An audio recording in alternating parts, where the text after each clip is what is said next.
Episode 6 of the World of Darts podcast. I said earlier, it is absolutely flying by. But episode 6, we're joined with Chris yet again. We've got no special guest today, so you won't have me absolutely shaking during the podcast like last week. But I know exactly what you're going to say, but how are you, Chris? Well, I would say it's just my usual self, but obviously depressing at the same time with the club I support at the moment. Depressing sport.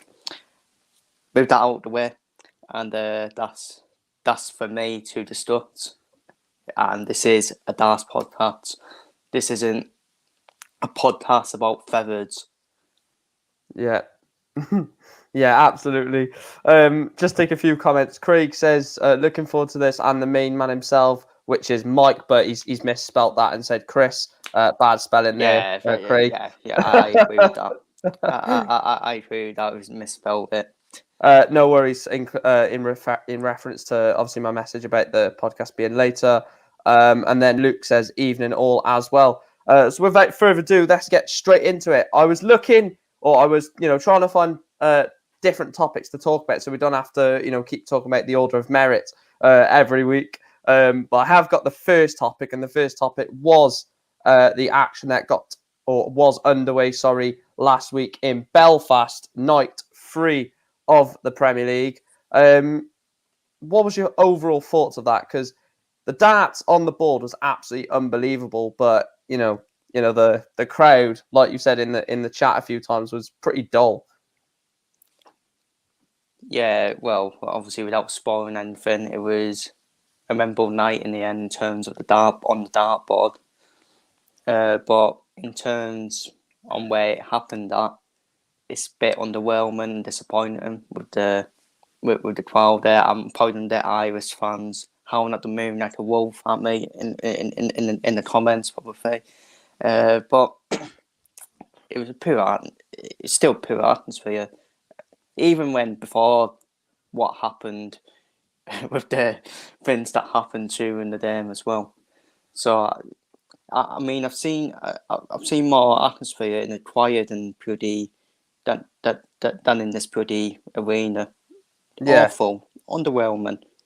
Yeah, you may as well dot them some bottle top openers and dodge stoppers if I'm being completely honest with you. So there was in the first round, obviously yes, there's two massive moments involving the same player, but from the first round, Michael Smith losing to Gerwyn Price, 103 average. He's you can't keep throwing. Well, I say you can't. Surely you can't keep throwing 100+ averages and losing all the time. But is it a worrying time at the moment for Michael Smith in the Premier League in terms of that one? Yes, because these nights are taking over now. I know it's still early. But before people start panicking, but he needs to be up early on the board. That's what it is. He needs to be early on the board, unfortunately, for Michael Smith, and especially if you're using that with 103 Alfreds, it's just like, what can I do? Nothing's done right for me. I compare my best game, which was arguably Michael Smith's best game. Yeah. I'm around there, but obviously Durant Price was just unstoppable as well. Yeah, he was unstoppable in Belfast, which we'll go on to. So we'll ignore Price in that one for now. Joe Cullen, Michael Van Gerwen.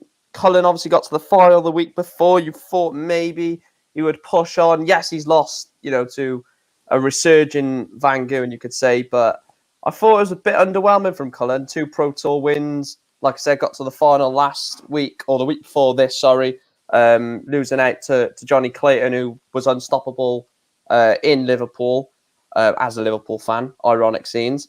But Michael Van Gerwen is starting to get back to his best, so we'll ignore that. But Cullen, do you agree with me that he was underwhelming, or do you think we're putting a bit too much pressure on him already? Well, if you look at that, I would say from both players, you have to say both of them were underwhelming. But Van Gerwen wouldn't tear. He won the game, got the job done. James Wade standards. Yeah. But yeah, a bit underwhelmed from Joe Cullen, especially how he's played recently, in my opinion.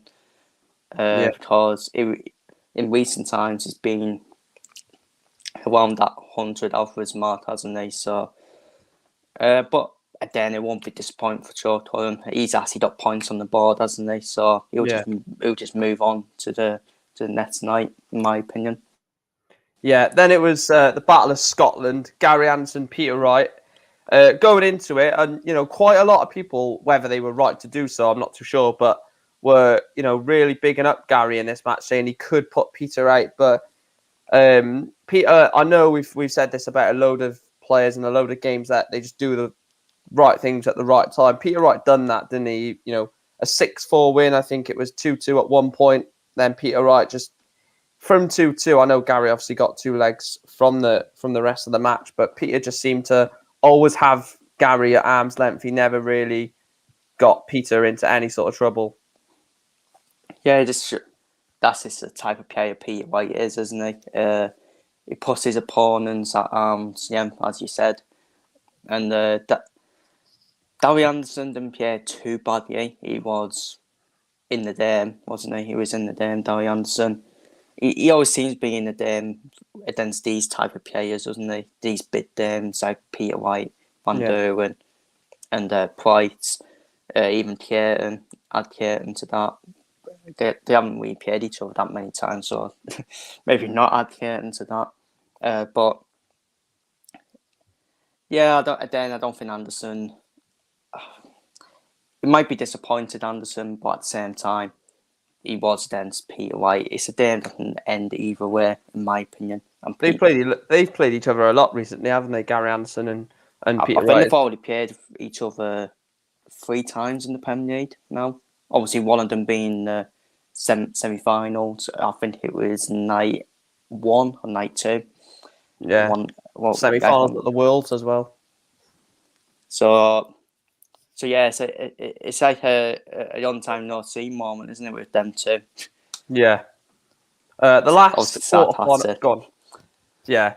The last quarter-final then was someone that I backed to not get a single leg in the tournament. James Wade. He actually beat probably one of the 2 favourites. I think the 2 favourites were probably Clayton and maybe even Peter Wright going into this night.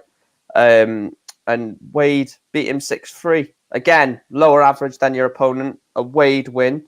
But as we'll talk about later on, no spoilers about James Wade, but you can see the draw on screen, so I don't know why I've said that. But, not to jump too far ahead, but what did you think of Wadey in that game? Because I thought Clayton played really well. It's just, there's no other word for it other than Wade done Wadey stuff. Yeah, I thought Clayton could have played better if you look at the averages, but I'm not going to look at the averages. I'm obviously choosing on the dartboard. Clayton played well enough, in my opinion, to try and win the game. And but James Wade, it's just a James Wade performance then, isn't it? Just 93 average. I've said it a lot about James Wade. He averages in the 90s, but it's all about his finishing. And his finishing was on point from what I remember. So, I mean, once James Wade has that finishing, he is probably impossible to stop unless you average 100, 110, 120, because that's the only way you can pretty beat him at times. When he's on full song, the only way you could beat him is an early 100, 105 average, and even then, he's still going to be forcing less visits to the dartboard if his finishing is so good. I'm not going to go visit at the checkout. And with your first visit at the checkout, you have to check it out. Yeah, otherwise he's going to be there with a 164. Bang, see you later, mate. I would go straight on to in chronological order to the Price Van Gogh game. We're going to miss that. We're going to go to Wright Wade because I want to talk about the semi-final and final, quite obviously. So the second semi-final of the night was Peter Wright losing 6-4 to James Wade again. Few points less in the average, 102, 105.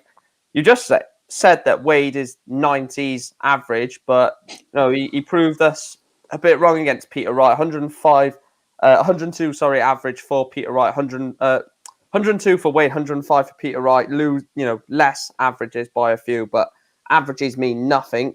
But James Wade into the final.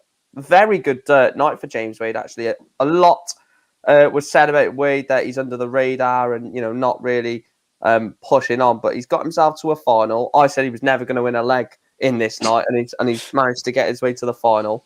What did you think of his semi-final against Peter Wright? I mean, I can't disagree with that. He's done under the radar because I still think when some of the nights he is capable of reaching semi-finals and the final. There's always a question if he will win a night, which is hard in my opinion. With the other 7 players who got there, we have to be honest, who are in better form in terms of recent Maybe times not Martin as well. Smith at the moment.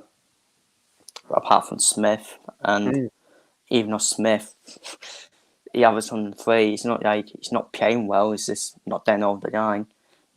Pretend to be shocked by that, and then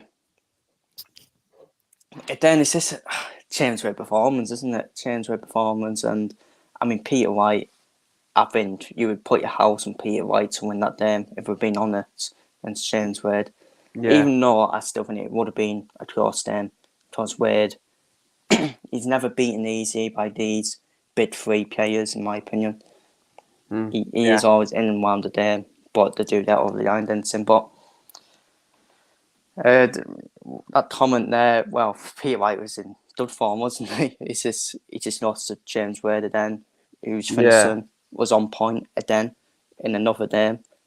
Yeah. So I mean, Peter White's side. What can I do? What can I do, White? There's a wine there. There's wine. Lovely little pun there. Moving on to the first semi-final then. Second, this is ridiculous. Second, 108 touching 109 average from Gerwyn Price. 6-5 win against Michael Van Gerwen, but it's not about the 11. Well, it's not about the 10 legs of darts, is it? The first 9 data of the 2022 Premier League was by Gerwyn Price, and funnily enough, he actually dropped one on the floor, picked it up, bang, straight in the treble 20. Is Gerwyn Price at the moment the most informed player? 6-5 win over Michael Van Gerwen, and what did you think of that semi-final? If you say at the moment, he's shown why. And then he's shown why he's world number 1 with that average and that performance since Van Gerwen, and it just shows he needed to hit that 9 data, otherwise he might have even lost that game. Which is crazy. Which is absolutely mental. You need to hit 9s. Because Van Gerwen was on a pretty decent checkout as well when he was on the 9. Yeah. Gerwyn Price. So then it was just one of them mad games. Probably you have to I think it is, in my opinion, match of the Premier League so far. Yeah, absolutely. Moving on to the final then. Probably not the final that a lot of us would have predicted. I did put Price in the final. I had it to be against Johnny Clayton, so at least I had half of the prediction right, and I predicted him to win the tournament. So technically, I got that right. But Gerwyn Price 6-4 win in the final against James Wade. He's averaged 108, 108, and 105 in the night. 6-4 win over James Wade, but there was another 9 data, wasn't it? Just a small matter of 2 in a night. Yeah, I think that this summed up his night, especially the win then over the line as well. Because imagine that, hitting 2 9 datas, but you don't win the bloody night. Yeah, this would have summed it all up. It would have been summed the mental night up. Then Durant Price, I still think he needs to hit a 9 data to beat James Wade. Not to beat him, but to win that. Because I think Wade wasn't too far off from what I remember. I think he was on a 2 data, I think, if memory serves. So yeah, this sums Price's performance up. I need to pretty hit it because we all know James Wade. He hardly misses any 2 datas when he gets the chance. Yeah. So yeah, it's just I think you have to say we can't argue. He's the world serve winner of the night, in my opinion. with putting averages in like that. Pretty average. 2 9 darters. Need to win that. Everyone knows my opinion on 9 darters. You need to win the match. Let's not do Dean Winstanley and pretty like he's running away from the fucking polar bear off the stage. Yeah. So yeah, fair play, Durant Price, and we can't argue. Well-deserved winner of night, and it's the well-deserved final. It doesn't lie. It doesn't lie, in my opinion. So yeah, 100% agree. Quickly about the night, then, just 2 points that I think I could probably pretty much safely say, and I don't think too many people would disagree with. Probably performance of the tournament so far from Durant Price, absolutely ridiculous. And then probably the best night of the Premier League. Not just this Premier League, but I think closing on ever, because that was just fantastic. I don't think we've seen a night I'd hit apart from when Phil Taylor hit 2 9 darters in his final against ironic enough James Wade. So there was 8 100+ averages in those matches, which is ridiculous. I think this night of darts is up there with the Taylor Wade final from 2010, I think it was, and Taylor hit 2 9 darters. So I think it's up there. I know it's early in the Premier League, but I don't think they're any better than that. Unless the pretty playoffs come round and everyone does a madness. So but it's one of them. But I think it's up there. It's up there with the Taylor hitting 2 9 darters in the final. Then it's weird. Right, so this is the current table then for the Premier League of darts. Currently sitting right at the top is Johnny Clayton, and how good does that see to see 2 Welshmen first and second? Even though he lost in the quarters, isn't he? Yeah, and he's still top. So Johnny Clayton in first on 8 points. Durant Price and Peter Wright both on 7 points. James Wade, in fourth on 5 points. Then you have Michael Van Gerwen at fifth, 4 points. Joe Cullen sixth on 3 points. Gary Anderson seventh on 2 points, and Michael Smith bottom on 0 points. Already, so that year table says you got 7 prize and you got 1 prize made.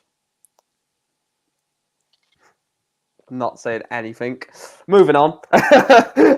No, you love to get that. And imagine Dave Chisnell was in there as well. That would. Then it would be 7. It'd be 7 prize and 2 prize made. So looking at that tournament table so far, then yes, it's only been 3 nights, but can you start to see potentially Clayton, Price, Wright being 3 that will definitely be in the playoffs, or are you? Because I'm in a position that there's only 3 nights played. Anything can happen, but your opinion might be a bit different to mine. Bit of both. I think the top 3 you see there are the favourites to go on to reach the playoffs, but we can't rule anything out for the rest of the night because that table can completely change in 2 to 3 weeks' time.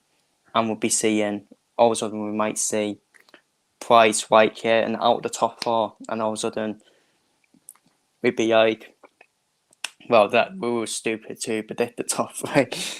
Yeah, because if we have, I still think this is the most unpredictable Premier League ever. But I still get in that them top 3 should we be in there, in my opinion, for the playoffs.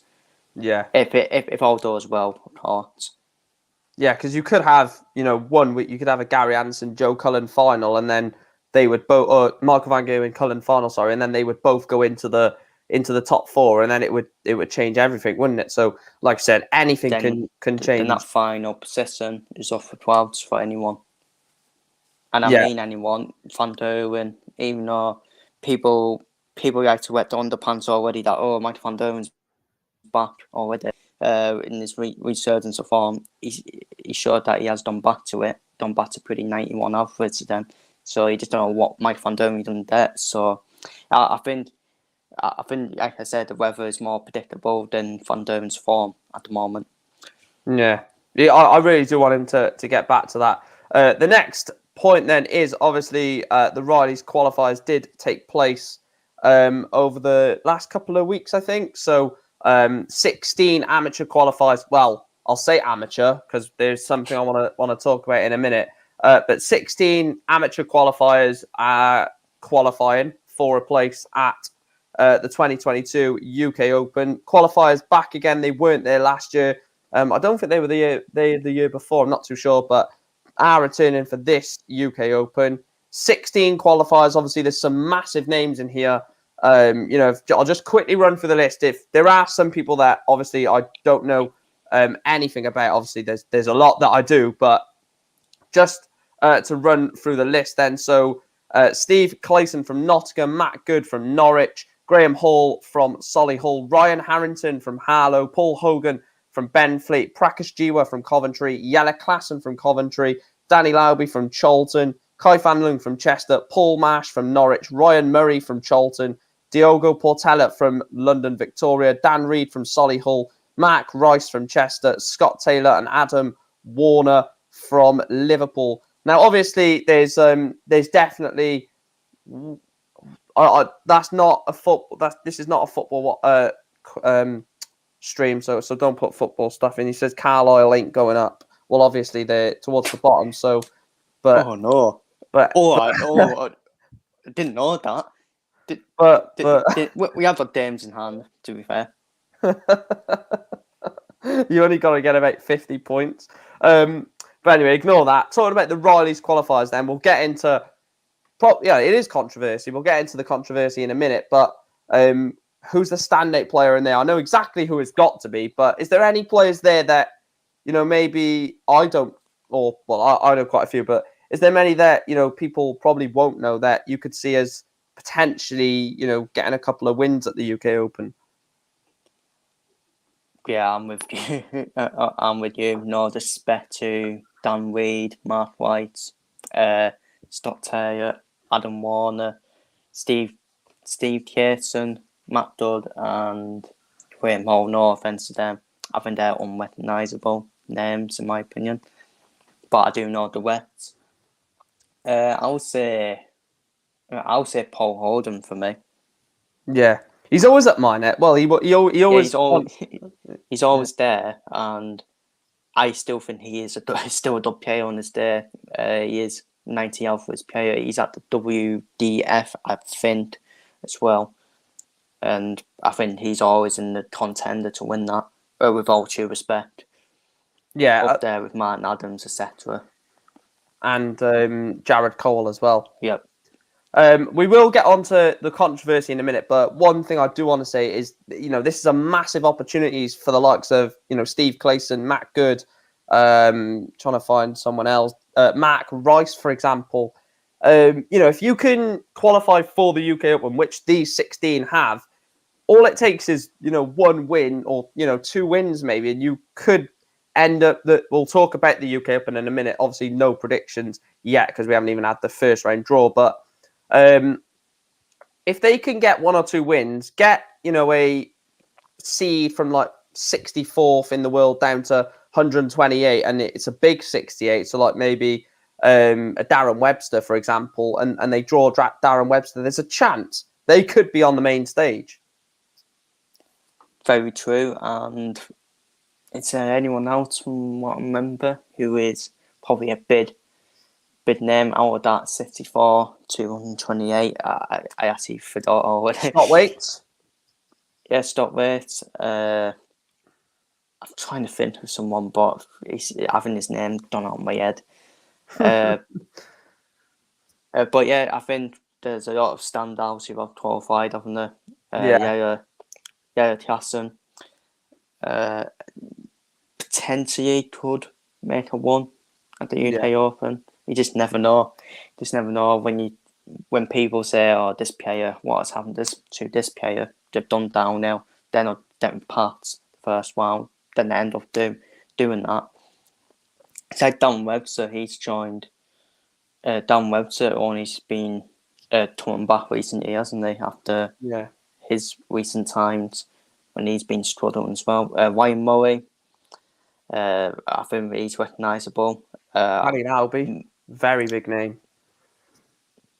Yeah, Danny Alby, the USA up there then, and you may as well turn American. Yeah, I'm not shocked with all the American players qualifying. Danny Badis has qualified, hasn't he? I think he already qualified anyways, didn't he? Yeah. So, but yeah, I think Wayne Murray's another good one because he didn't play. He was last recognisable against Mike Van Duren at the Worlds. Not this year, obviously. I think it was the past year. Yeah, he beat Lagan, didn't he, in the first round, and then played Van Duren. Yesterday, I'm pretending to be shocked about that. Johan Side is a perennial first round user, if I'm being completely honest with you. Yeah, so absolutely. It's an easy win. From these qualifiers, then, I just want you to. We're going to go on to the confirmed field in a second, but from this list, these 16 players, I want you to give me the one player that's going to get the furthest in the UK Open. And let me know in the chat as well who you think out of all these Riley's qualifiers, who you think's we're going to get onto we're going to get onto this word in a minute, amateur. We're going to get onto that in a minute, but out of those 16, Chris and chat, who is going the furthest at the UK Open? I've already got mine written down, so might shock a few people, but I'm sticking to what I said earlier. Paul Hogan for me. Paul Hogan. I've gone for a bit of a shock as well. I've gone. Well, is it a shock? I don't know what it is, but I'm going Ryan Harrington. Done very well at the Grand Slam a few years ago.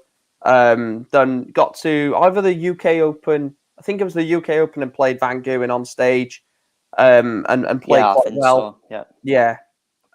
So I'm going to go Ryan Harrington. I wouldn't be surprised if someone like Portela, Kai Fan Lung. Kai Fan Lung is a very good player, by the way. Oh yeah, good 100 plus average. In the chat, we've got Diogo Portela. I don't see the hype, honestly.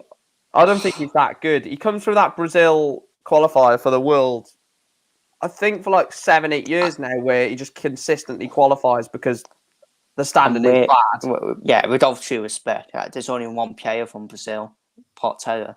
I mean, it's like Anthony Joshua then off his seat and then don't back to sit on there after 10 seconds. That's the Diogo Portela in Brazilian qualifying. The Scott job's Taylor's done. A big shout. Yeah, big shout, and I'm not against that comment because you've seen it before. Yeah, everyone would have said who was Aaron Suter when he first came at the UK Open. People would have put Barney to beat him, and he didn't. Suter pulled his pants down, as I'm not shocked by. Wayne van Barneveld in some matches, he had to put stinting performances in. Yeah, that game against Steve Beaton was weird. It was behind closed. Well, I'm not going to use that excuse of but it was behind closed doors. Yeah, but Portela was lucky though to get through them rounds. Yeah.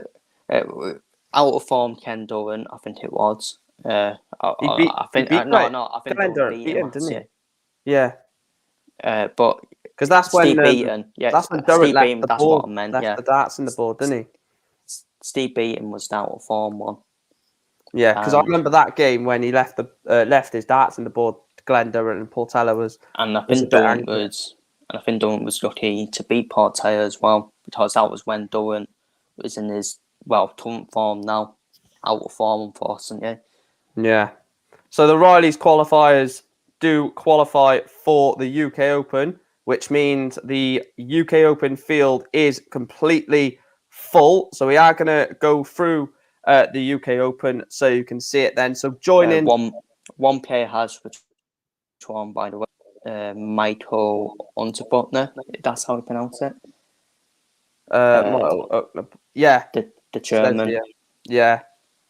Michael Unterbuchner will not complete for personal reasons. A bye will be given in the first round. Oh, that's fine. hopefully it's not too bad than personal reasons. Hopefully that buy is not for someone, or hopefully someone. Don't start. Hopefully someone under the radar gets a buy. Oh, I know exactly why you've said don't start. I just know exactly why you've said don't start. Just to go through it then, look, it's going to sound rushed, but I'm going to go through the names. You can see them on there. Steve Clayton, Matt Good. This is all in the first round. So all of the Riley's qualifiers, there's no point reading them out as you've just seen them on screen. Tony Alcinas, Kenny Nairns, Wesley Plassier, Lucas Venig, Sean McDonald, Martin Thomas, Darren Beveridge. What a name. Ice Cold Beveridge, Reece Robinson, Fabian Schmutzler, Sebastian Bielecki. Oh, God. Jürgen van der Velde, Nico Springer, Keelan Kay, very good player. Dom Taylor, Reece Colley, Liam Meek.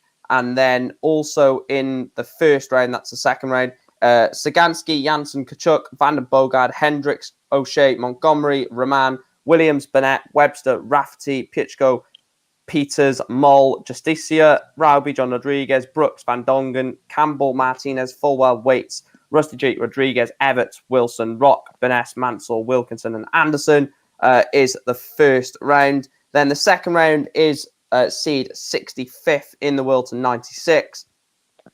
Then 33rd in the world to 64 come in at the third round. And then the big boys, the top 32, come in at the fourth round stage.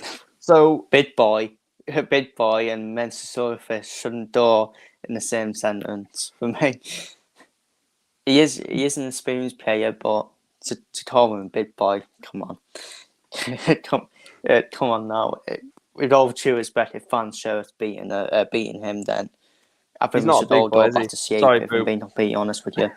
Sorry, Boo. But looking at this, and obviously we don't even know the draw, but who would be? I can't even say it, but who would be your early sort of first round tie or sort of first round player that everyone would want to avoid, basically? Because you can't really give predictions yet because we haven't even seen the first round draw. Maybe next week we'll be able to give some sort of predictions on the first round at least. It's a tough one, isn't it? It is a tough one. I think Jim Williams has to be one of them. Michael like that because he's from Wales. Yeah, not too far from me as well either, actually, Jim Williams. Richie Burnett, Darren Webster, depends. Josh Rock, with something we're going to talk about in a few minutes. If both of them turns up, and playing Roman's quite an outsider, isn't he? Matt Campbell, I hope to watch Miracle about American and Canadian players. So Truls Van Donden and Matt Campbell, I don't be in that yet. For me, even going down some of the development tour qualifiers. I mean, Tony Alcinas, plus from the pat. Bielecki hit a 9 data last year in the UK Open, didn't he? Very true. I don't know if I think it was behind closed doors, wasn't it? Yeah, Dom Taylor.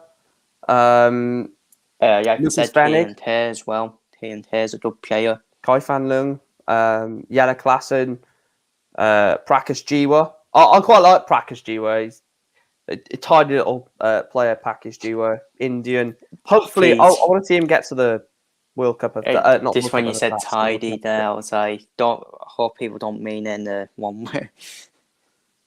144. I'm confused. I'm confused as well. But yeah, Paul Horden will be my main one, in my opinion, because I think he can turn anyone over in the first round. I'm gonna go Jim Williams. Jim Williams is what I'm gonna go for. No bias whatsoever. I mean, Martin Thomas. No, there's only one reason why. Well, to be fair, we can say we're both biased because you went Jim Williams, I went Paul Horden. Because I'm in this and you're well, I could obviously be Scottish because I am on the border of Scotland. You're nearly in Scotland, as I'm going to see in a few weeks' time when we play you guys away from home. It's going to be a bloody element. To that. I'm not. I'm looking forward to that. Watching a shit show.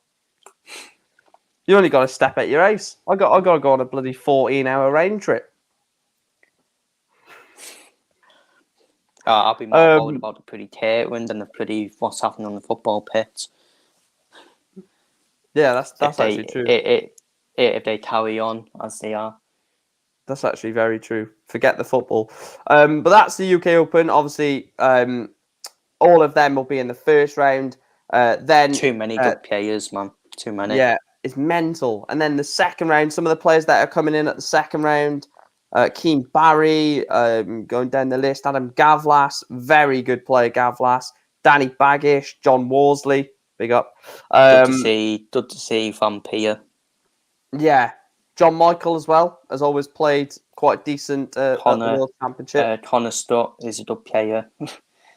Yeah, 88th, mental. John Brown. Had a massive run last year, John Brown, didn't he? I think he got to round 4. John Brown doesn't follow in his father's footsteps, and but his dad's not there to forget about his alarm clock and just pretends to be off in the hotel. Yeah. So who would be your player to avoid coming in at the second round then? From that, it's quite it's a tough one to choose last year. It's a stacked field, isn't it? Or stacked sort of players coming through. You can say any of them. It always depends which one turns up. I'm done for Connor Stutt last year. Just because he's a good mate of mine, I'm going to go Danny Baggish. If you're watching, Danny, don't let me down. Then the third round. Danny Baggish ain't gonna be happy with me now. After this last year about American players. I'm not going to go into the top 32 because it's pointless because, they're the ones we see week in, week out. But the players coming in at the third round then, is there, we're not going to talk about, a danger for someone because a lot of them are a danger. But is there anyone out of this that potentially, and when I mean a run, I'm talking like, quarterfinals, semi-finals, or do you think not really from the 32 to 64? It's between two players for me.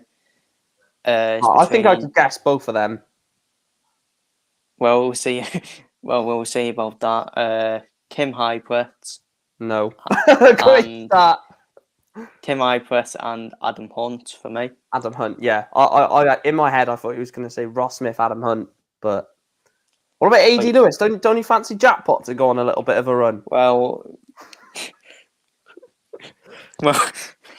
if he starts acting like playing on the dartboard instead of picking fights with everyone. Picking fights with everyone he sees. Tell him it's not bots, and if he wants to bot, don't bot Durant Price, who's currently going to be in Boston for some reason. But if I was to pick one, out of both of them, I would go for Kim Hybrex for me. Kim Hybrex. In terms of actually, do you know what? Screw it. I'm going to go for a little outside bet of someone that could go really far. Alan Suter is what I'm going to go with. I knew that was coming. He just looks like he's there. Obviously beat Barney last year. I just thought that was too obvious for me. Yeah, but it is obvious. But you know me, I don't like to. But to be fair, Kim Hybrex is obvious as well. Right, the last of our topics to talk about then. I don't know if many of you guys saw the results for this over the weekend, but the development I didn't see the results. So from event 1 to 5 took place on the weekend. 2 events on the Friday, 2 events on Saturday, and the 1 event on Sunday. I'm not going to go through the entire results. I will just go through the final. So event 1, Bradley Brooks beat Christopher Holt by 5 legs to 1. Event 2, Keane Barry beat his Irish compatriot Conor Hennigan 5 legs to 4. Then it was the start of 3 finals in a row for Josh Rock. Event 3 beat Louis Williams 5-4 in the final. Then he lost event 4 to Kevin Dowitz 5-3. And then he won event 4 again, Josh Rock, beating Nathan Girvan 5-3. So 3 finals from the weekend from Josh Rock, 2 on the Saturday and the Sunday final as well. There's a lot of names in there, isn't it, that could become not future world number ones, but future sort of players. Like now we're seeing Kim Hybrex, Suter, Barney at the moment, Adam Hunt, Gavlas, players that are just constantly around. Compare them to them, because don't compare them to Beauty, Mike van Durant, Jeffrey de Swan. Yeah, for example, that's the worst thing you can do. But yeah, there's some very notable names there. Obviously, Bradley Brooks, Keane Barry, Josh Rock, Kevin Doherty were the winners. But even in the final, Connor Hennigan, Louis Williams, what a player, by the way. But yeah, any shocks in there, or did you think, maybe a few others were going to get in there, the likes of Nathan Rafferty, etc.? Yeah, I was shocked by Rafferty not getting in there, because I am a big fan of him. I wish people don't take that the one way. And even when he made his Grand Slam debut, Rafferty, I was impressed by him. He was fit. Well, this is youngsters these days now. The Fiat, they don't care who they play. And I'm not shocked by Josh Rock though. I'm really not shocked, because I thought he was always going to be up there, in my opinion. And but I think a few did obviously disappoint, like I said. Nathan Rafferty, for example. Keane Barry, probably. Gavlas as well. I think he disappointed, because you would have put your house on him to win one at Yates. Yeah. Nathan Rafferty, I did think was going to get one, but not even that. Keane Barry only winning one, considering, I mean, you look at the finals that didn't involve Keane Barry. You've got Bradley Brooks versus Christopher Holt. I'm not going to try and say I do, but the only one that I've never heard of or never seen play, Christopher Holt. So, getting to a final for him, must be mental, because I've never heard of him. I don't know if you have, but I haven't heard of him, but I haven't heard of him, but it's still a dud. Like you said, it's a dud achievement for him. And not just that, it's good if we don't know players. I know it sounds, harsh at the time, but I bet 2 or 3 years ago, no one would have knew Alan Suter, and now he's, on the lips of many people, sort of, talking about that. A lot of people are saying, Suter could be up there. Like I mentioned Nathan Rafferty, I didn't know him before the Grand Slam. Yeah. So it is one of them. You do get to know them once the months go on. You see them more. So, I mean, that Chris Holt will be one of them that we could be talking about. We just never know in a few years. Time. So, it's like you said, it's just one of them, isn't it? You don't know players. It doesn't mean you're not a true Darts fan. I mean, you just don't know them. I'm sorry, but you're not supposed to know everyone who bloody comes in the door. I mean, name, it's something like that. When James Bond comes in, name Bond, James Bond. Yeah. And you're not done say, oh, what a nice you. But it's my first ever qualifying Tuesday or wherever it is.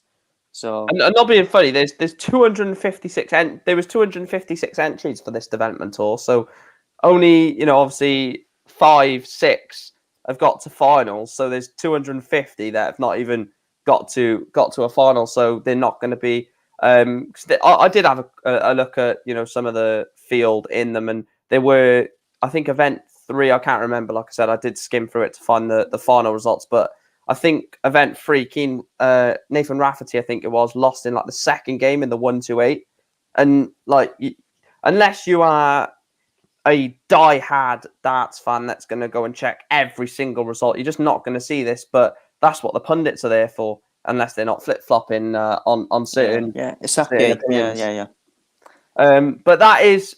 Well, to be fair, Wayne models like that all the time, pretend to know someone when he doesn't. He's just got the stats in front of him, and he's like, he's basically, because we can't see him when he's on Sky Sports, so he's probably like this. Yeah, Keane Barry won development tour 2, beating Connor Hennigan, he knows it happened. Every time he does the World Championship tour, whenever the number on the ball desk tour now, he always says, dub player. good player on there. Yeah. Chill out, man. Chill out. You don't need to keep saying good player.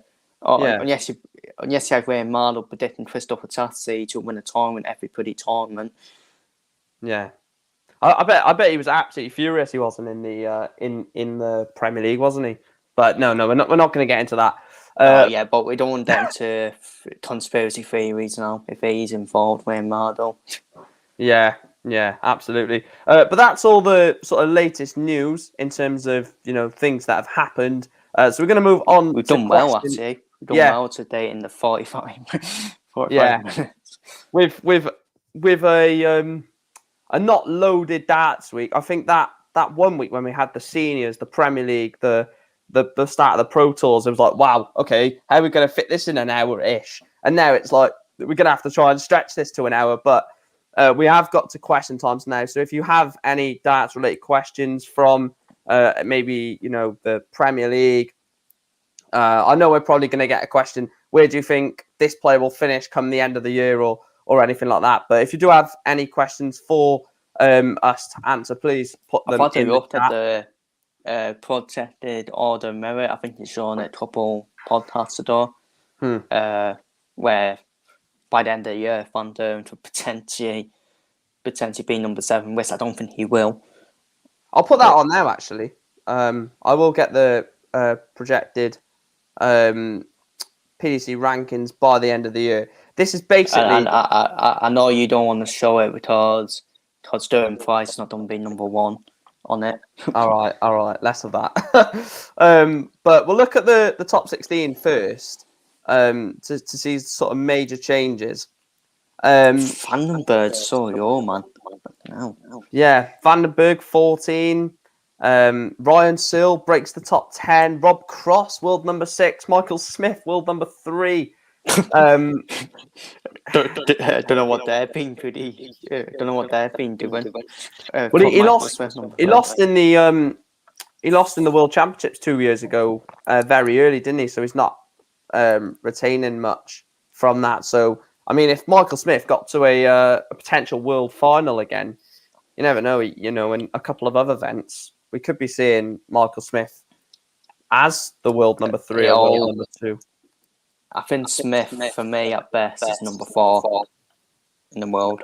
Yeah. James Wade's still there. James Wade is still there. You cannot push James Wade away. James Wade's going to stay in top 10 for until he retires, whenever that's going to be. Yeah. What a career James Wade has had, though. I know, like, we say stuff about Wade that he's not the darts profile, but... I don't. I think he's underrated. I do think he's underrated. I think he doesn't get some of the credit he deserves for his whole career. So I still rate him. Obviously, I don't think... in Premier League terms, this is my opinion, I don't think he will win it. But definitely not. He can definitely get results, in my opinion. Looking at 17 to 32 then, any names that stand out to you? I mean, some players that definitely get in, Martin Clearmacher, Suter, Ross Smith, 3 names that I think that's the only 3 that are in the 32 for the very first time. I'm trying to see if there's anyone else. No, that is the only 3. Yeah, so Brendan Dolan up to world number 17, Heta up to 19. He's going up leaps and bounds, and on the way down, Ian White, Sulovic, even Bunting on the way down, projected. Surface and Ian White are both of them players who are on the edge of doing a bungee jump without any safety on. Yeah. Yeah, doing the print. Going down, and I'm 35. I can't see that, honestly. I can't. I'm going to go down to, on the verge of the 32 then. So Kim Ibrex, potentially on the verge of the 32. Raymond van Barneveld could potentially be sat at world number 36. Devin Peterson. Until he retires then. He'll get to world 31 or 30 and then he'll be like, right, let's pack it in now. I can retire as a top 32 player. There's some interesting names in here. Keane Barry, 44. Martin Schindler, 43. Hempel. I mean... the players that won their tour card last year, Suter, Barney, Hempel, they've got a massive year this year, haven't they? Yeah. We're talking about players that have got a big year to stay high in the rankings. If they go and have, a blitz of a year, they could be looking at top 16, and that's not even a joke. Yeah, completely agree. Not shocked to see Suter in the top 32 if it does come off, of course, which I think it will. And Barney, even though I have my split opinions on him, he's definitely up there, and obviously Hempel as well. William O'Connor is one of them. It's like sometimes you don't know what you're going to get, but he is a good player, William O'Connor. He really is. Yeah. And I can see William O'Connor potentially cracking into the top 32, or even be on the print of it. Right, we'll go to the 64 now to see who keeps the tour card. From, I think we've seen Lennon. So from Borland down to Mike De Decker, the players that will be guaranteed to keep their tour card, and then we'll go further down. Obviously, there's players that have only just won it, so obviously they won't lose it after a year. But players in here that will save and keep their tour card. I mean, look at Glenn Durant, projected to finish 56th in the world by the end of the year. This is unfortunately where that's it. Yeah. And do you think, look, it's a bold statement, it's a bold prediction. Do you think that would be the retirement or the giving up moment for the Glenn Durant, or do you think there would be some fighting him to, maybe get up the rankings again? It's a hard. If I was in his position, I would probably, at that moment, give up. If I'm being honest with you. Yeah. Because it's demoralising, though, isn't it? Getting beat week in, week out. He's still out of form. That's Burnley. No, we're not going to go football. That's Burnley for you. One win would give you a boost of confidence. Big like Burnley in the Premier League after that. Yeah, that's very true, actually. And Ken Durant might be one of them where if he does a good, comfortable win, and the others is very good, then all of a sudden he could be back up there. But I just can't see it. He's been out of form for almost 2 years now. Yeah. Almost. And with the greatest respect in the world, I don't see that changing, if I'm being honest with you. If you've been out of form for that too long. Yeah. But Scott Mitchell's an interesting one. Yeah, absolutely. Scott Mitchell done very well last year, didn't he? As well, to add to that. Yeah. There was a few that I'm quite interested in, or a couple, sorry. Adam Hunt, Jason Lowe. We just saw them when we were going through the UK Open as players that are on the verge of the 32. I think Adam Hunt is 42nd, I think, in the world. I think they're both about 10, 15 places above where they're projected. So a big year for them. But, Adam Hunt, we're talking about someone who could be, a deep run contender for the UK Open. And he's only, 6, 7 places away from not even having his tour card at the end of the year. Yeah, it's mad because I think that's from obviously it's obviously from 2 years ago. 2 years ago, yeah. Because he did make a one, didn't he, at the Worlds, I think it was, and I'm sure there was another tournament. The Grand Slam. Yeah, that was it. And I don't know if the Grand Slam's PGA Automatic tournament though. That's the only problem with that. Yeah. Looking down at the rankings then, though, obviously, I'm presuming, the players in blue are obviously the ones that have just won their tour card. So just skimming through this list then, some of the, the potential big names that could be losing it: John Henderson, Neil Zonnevel, Keegan Brown, Max Hopp. Do feel free to jump in at any point. Andrew Gilding, Jeffrey Desvan, Barry Van Peer. Look, that's a bit of a different one for Barry in Jeffrey his Desvan's done. I don't know what the hell. Is that a Yellow Klassen moment, do you think, for Jeffrey? He's the football version. He's a darts version of Hatton Ben Arthur at Newcastle. Oh yeah, yeah. I'd agree with Wasted, that. wasted talent. Because he has the talent to Adel become. Taarabt as well at Queen's Park Rangers. I think he's still playing, isn't he? Yeah, he's at Benfica. Yeah. Very good player, Adel Taarabt. But yeah, that. I just Steve thought I'd West. make that comparison. Steve West, another one. Just going down the list. I think that is pretty much it. Yeah, I think the ones who just recently won the Tartar will probably move up. Yeah, they would all go up the space as these drop off then. So, yes, we're probably going to say Jeffries. That's the obvious one. But is there anyone else that, before we wrap it up, that you think is a big name that could potentially be losing it? I know exactly who you're probably thinking of, and he's sat in between 72 and 74th in the world at the moment. John Henderson.